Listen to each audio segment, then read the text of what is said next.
quand on regarde la structure de la fiscalité sur les entreprises, on se rend compte que ce qui pèse le plus en termes de poids de l'impôt, en termes d'obligations et en termes de coûts de gestion, c'est toutes ces taxes.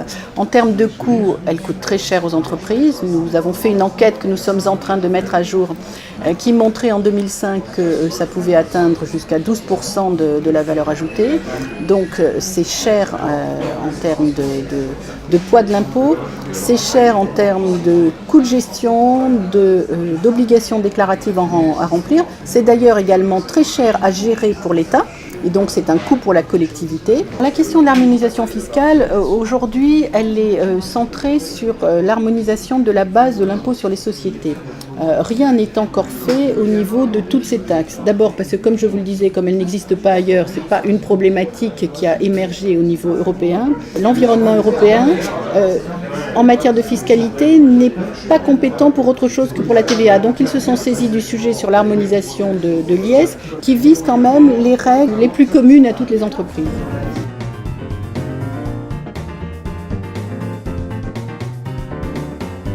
Il est crucial, surtout pour nos entreprises, nos PME françaises qui ont du mal à se développer.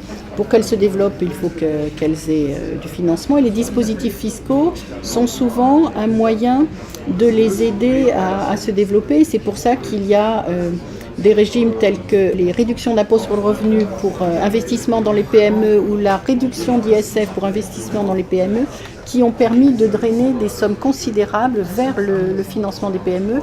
Et donc pour nous, c'est important qu'il y ait toujours cet environnement fiscal favorable et que rien ne soit modifié qui rende le financement des PME plus difficile dans un contexte de crise comme nous le connaissons depuis quelques années.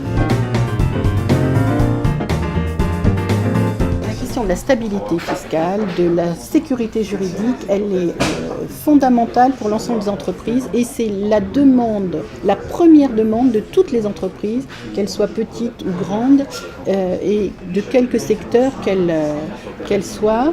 Et vous avez raison, pour des petites entreprises qui sont en développement, elle est encore plus cruciale que pour d'autres.